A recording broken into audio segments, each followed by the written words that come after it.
반갑습니다. 기출문제를 통한 합격 예약 프로젝트 7급9까지 국어 한문, 특히 국어 한문 중에서 한문 문제만을 뽑아가지고 살펴보는 시간입니다. 이 강좌는 2013년도부터 2019년도까지 7개년 동안 국어시험에서 한문 문제가 어떻게 출제되었는가를 살피고, 오는 26일날 여러분들이 보는 시험에서 어떻게 한문 문제가 나올 것인가를 이 강좌를 듣는 바로 여러분이 예측해 볼 수 있도록 하는 것을 목표로 하는 강좌입니다. 살인적인 경쟁률, 참으로 피말리는 시험입니다만은 합격자 평균 점수를 본다면은 82점만 맞으면은 무난히 합격한다는 것이 통계로 나와 있습니다. 여러분들 아무 생각 마시고 일단 모든 과목에서 80점 이상을 맞겠다라는 각오로 시작하시면 됩니다. 국어 한문도 간단합니다. 특히 한문 같은 경우는 제가 쭉 시험 출제 경향을 봤을 때 점점 더 실용성을 지향하기 때문에 예전처럼 어려운 문법 문제라든지 한문 문법 문제라든지 또는 고전을 인용하는 경우는 거의 없습니다. 요즘 시험은 많아야 사자, 한자, 수거나 또는 한자, 어휘, 특히 동음이어에 관한 어휘에 대한 이해만 있으면 되고, 다소 좀 복잡한 글자가 있습니다만 출제되는 것은 많합니다. 다 거기서 거기고 기출문제의 범위를 벗어나지 않으니까 이번 기출문제 강의만 제대로 소화하시고 이해하신다면 충분히 한문 문제도 3문제 정도 나올 것이라 예상하는데 2문제 이상 맞춰서 국어시험에서 90점 가까이 85점 이상 맞으리라 저는 확신합니다. 그럼 제1강 2013년도 문제로 한번 가보죠.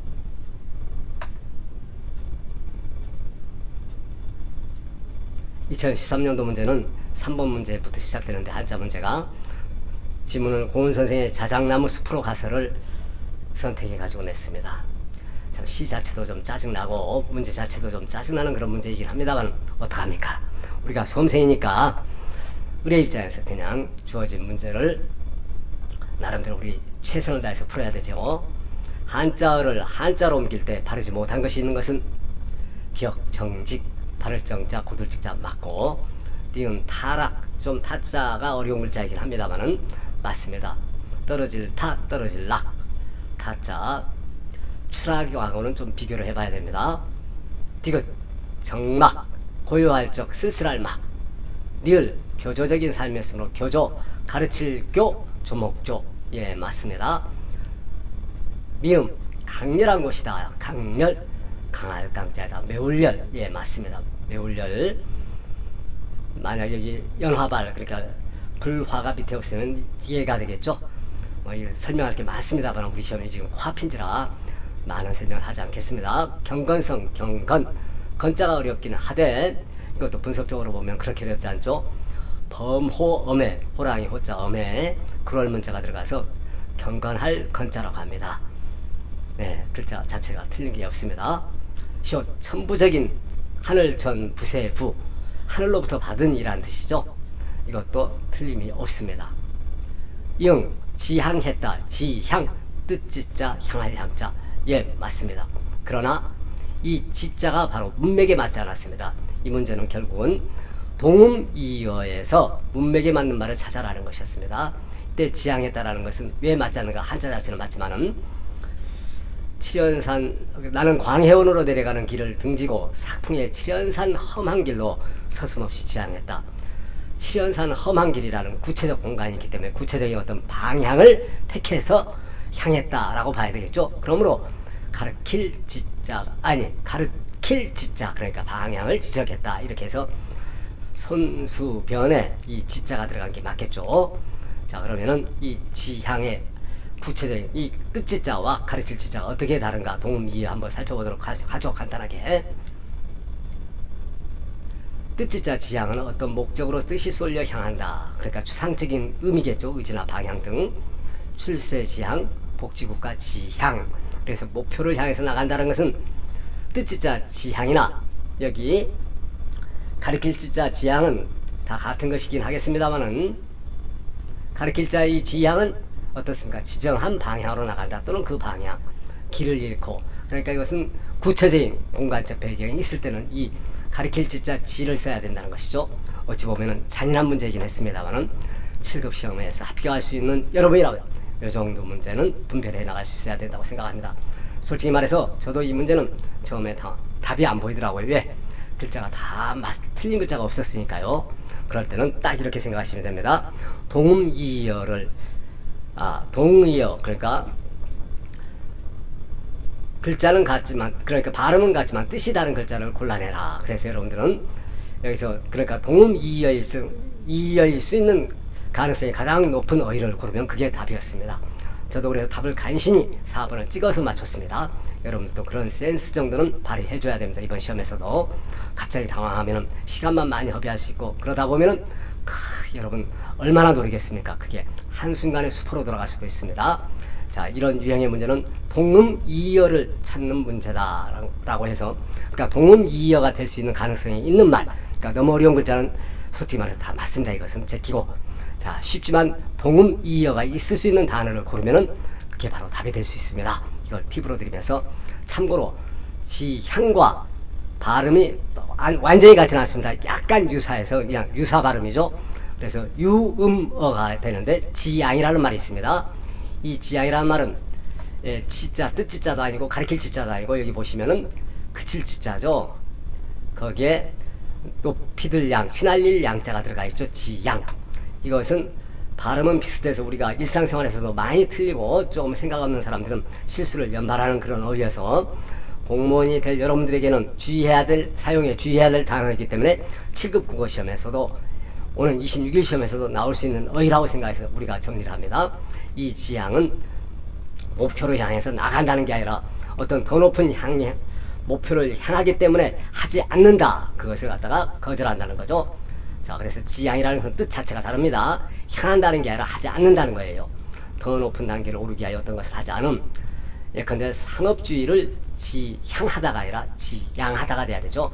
앞에 어떤 부정적 의미, 이런 상업주의나 또는 갈등이라든지 분열, 이런 부정적인 어휘가 온다면 그 다음에 올 때는 지향이 아니라 지양이 온다고 한다면 우리가 이번 시험에 쉽게 대비하는 것이 될 수 있겠습니다. 시험이 얼마 안 남았기 때문에 더 많은 얘기를 하고 싶지만은 생략하고 다음으로 갑니다.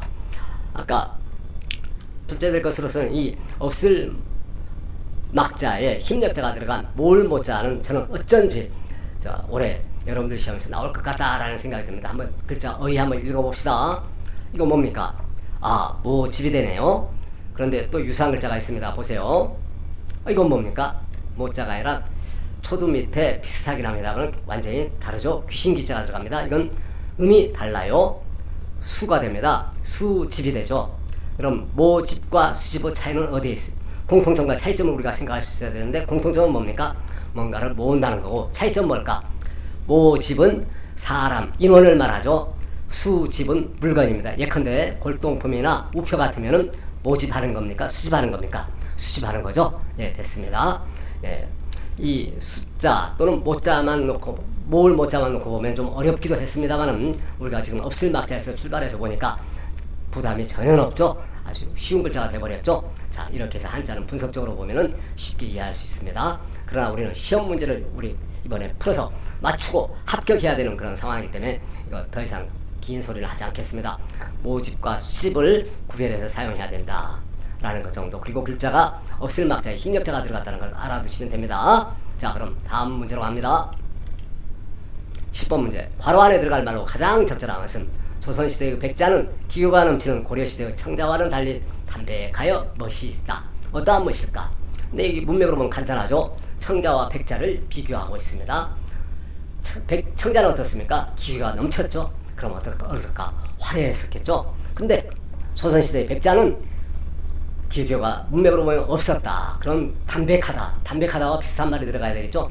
담백하다라는 말은 뭡니까? 백김치 아시죠? 고춧가루도 들어가지 않고 양념을 최소한으로 절제하여 만든 김치, 저도 좋아합니다만은 깨끗하여 산뜻하다와 어울리는 말이 들어가야 되겠죠. 그렇다면 답은 당연히 2번 소박이 되겠죠. 이 정도는 어렵지 않습니다. 그런데 3번 답지에 나오는 이 섬세하다 할 때 섬자가 획수도 많고 글자가 어려워서 약간 짓궂은 우리 출제위원 선생님들이 출제할 수 있는 한자어가 된다고 생각을 합니다. 그래서 저는 이 섬자를 잡는 시간을 간단하게 갖고 다음 문제로 넘어가도록 하겠습니다. 이 섬자는 이렇게 됩니다. 유래가 여기 보세요. 이 그림은 요건 뭡니까? 파죠? 팔을 한자로 말하면 이게 총. 요것도 총자입니다. 제 손이 너무 어색합니까? 근데 이 마우스로 이걸 펜을 움직이는 게 내 마음대로 되지 않고 가끔가다 찍찍 가로로 줄이 그어져서 조심스러울 수밖에 없습니다. 요건 뭡니까? 한일비자에 한일자가 있는데 이걸 가리키는 거죠. 이 물건은 뭐예요? 이 파와 비슷한 성분을 가지고 있는 것으로서 우리 몸에 많이 유롭다고 해서 우리 한국에서도 많은 지방에서 식재료로 사용하고 있죠. 이름하여 이게 뭡니까? 우리 서울말로는 표준어로는 부추, 충청도 말로는 조을 또는 소을, 경상도 말로는 정구지, 전라도 말로는 소을, 그렇습니다. 이렇게 다양한 방언으로 불린다는 것으로 봤을 때 그만큼 다양한 지역에서 식재료로 애용되고 있다는 것을 알 수 있죠. 자, 파와 이 부추를 구분해서 본다면은 이 부추 섬자의 의미를 여러분들이 돌아가실 때까지 잊지 않을 거라고 나는 확신합니다. 자, 보세요. 근데 이 부추가 워낙 인기가 있다 보니까 부추 구자가 있음에도 불구하고 또 새로운 글자를 만들어서 여러분들을 아프게 합니다. 자, 사람인 둘. 그 다음에 여기다 부추 구자를 써야 됩니다. 익히기 쉽게 창과. 부추가 워낙 맛있는 식재료니까 사람 두 사람이 창으로 무엇을, 아이고 이거 또 뭐죠? 이해하시고 그냥 봐주시기 바랍니다. 자, 사실 이것 때문에 이 강좌를 8월에 올리려고 했습니다만은 제가 이거 익히느라고 이렇게 시간을 많이 보냈습니다. 시간을 많이 보냈음에도 불구하고 아직도 이런 에러를 극복하지 못하고 있습니다. 이러면 이게 바로 17핵짜리 부추섬자가 됩니다. 부추섬. 그러니까 요건 부추구, 요것도 부추섬. 뭐가 다르냐?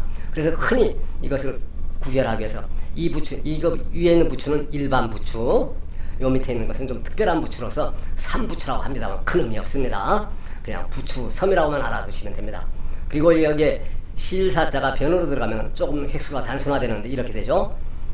자, 고을섬자입니다. 가늘섬이라고도 하죠. 섬. 자, 그러면 이 섬이 들어가면 아까 우리 시험에서도 봤듯이 세자, 가늘 세자가 들어가서 섬세하다라고 하죠. 곱고 가늘다. 자, 그런데 요게 죽을사의 옆에 있는 이거죠. 그래서 죽엄시라고도 합니다. 죽엄시가 부추섬자에 붙게 되면 이건 다 죽일 섬자, 아주 끔찍한 말입니다. 다 죽일 섬자가 됩니다. 자, 이 다 죽일 섬자와 관련해서 깡그리 섬멸했다라고 하는 말은 어떻습니까? 위에 중복이 있는 말이죠. 왜?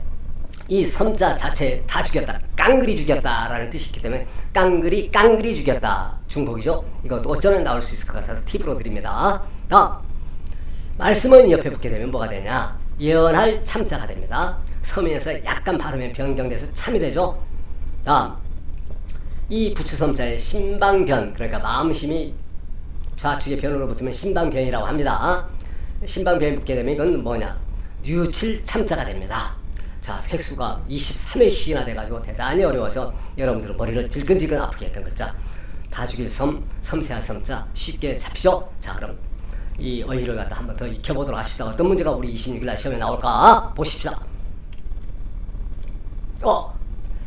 자, 주검시자에다가 부추섬자가 들어갔네요.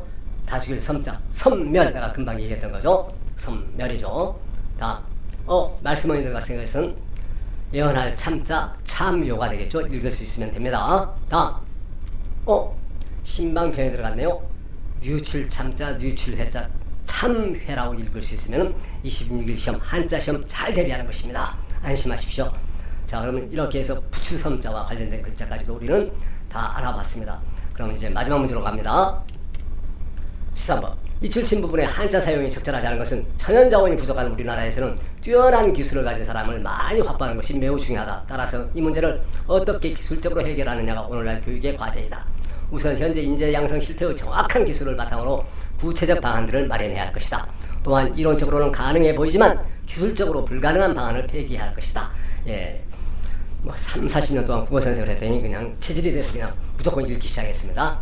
기역, 니은, 디귿, 니을 어떻습니까? 전부 기술입니다. 아하, 그럼 아까 3번 문제에서 얘기했던 바로 동음이어 문맥에 맞게 제대로 한자가 맞게 들어가는가를 보면 된다는 문제죠. 자, 솔직히 말해서 이거 참 짜증나는 그런 문제입니다. 어색합니다.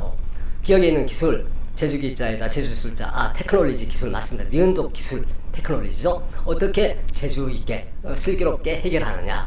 오늘날 교육의 과제다 이렇게 문맥으로 맞다고 보면 되겠죠. 기억님 맞습니다. 디귿과 니을이 이제 문제가 되겠는데 디귿의 기술은 어떻습니까? 기록할 기, 지을 술, 그러니까 글로 기록한다, 서술한다 또는 분석한다란 말이 맞습니다. 그런데 니을은 기술적으로 가능해 보지만 분석적으로 불가능한 방안, 이게 말이 안 되죠. 따라서 이 기술은 기억이나 니은의 기술, 제주기자, 제주술자가 들어가야 맞습니다. 좀 치사한 문제이긴 합니다만 이런 문제의 유형은 동음이어다, 문맥에 맞는 말을 찾는 것이다 라는 것을 알아준다면 여러분들은 당황하지 않고 쉽게 풀어서 고득점의 영광으로서 여러분들의 합격의 꿈을 이루게 될 것이라고 생각합니다. 자, 여러분들 좀 낯설긴 했습니다만 어떻습니까? 이 강좌 시청하는 기록 저로서는 참으로 오랜만에 강좌라서 가슴 벅차기도 합니다만 여러분들은 당장 시험 때문에 아무것도 생각할 수가 없죠. 지금 제가 말한 것 중에서 핵심적인 내용만 딱딱 기억해 두시면 26일 시험 보는데 대단히 도움이 될 것이라고 생각합니다. 정말 감사합니다. 다음 강좌도 꼭 클릭해 주시기 바랍니다.